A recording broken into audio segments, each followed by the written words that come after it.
Hey, this is Barb from MissMetabolism.com. Today's basic lesson will be in energy density, otherwise known as calorie density. It's just one factor that you can use to evaluate your food choices, but it's especially important if you're watching your weight. So today I'll talk about 4 factors that influence calorie density of your food, using examples from my very own kitchen. So starting with fat content, we have mayo as an example. So pretty much everyone would know that full-fat mayo is not so diet-friendly. The reason being that it's so calorie dense. It's so dense that you can fit 100 calories into a tiny little tablespoon. Now, in a reduced fat mayo, usually cut the calories in half, so that's good. The bad thing is that most people don't like the flavor of reduced fat mayo, and I can understand why. But I found a really good variety, Kraft Sandwich Shop, flavored low-fat mayo. Helps you forget the fact that they took out the fat because it tastes good with that added chipotle and other flavors. So that's fat content. Moving on, we have sugar content influencing our calorie density. Here's one example, flavored yogurts. So comparing the plain yogurt versus the sugar-sweetened yogurt, we add 30 calories to this blueberry one.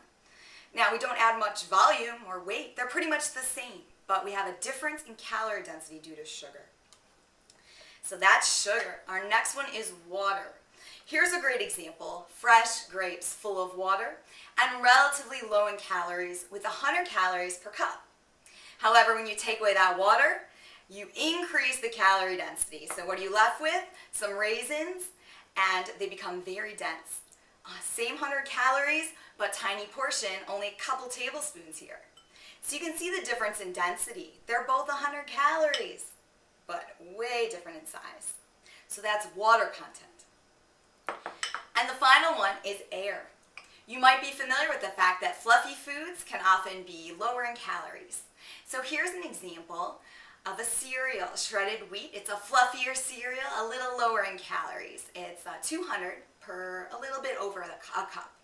Now that's a whole grain cereal, so I'm going to compare it to another whole grain cereal, grape nuts. But this one hardly has any air. It's really dense. Same 200 calories, but instead you only get to eat a half cup of it. So you can see that those are both 200 calories, but they're way different in size.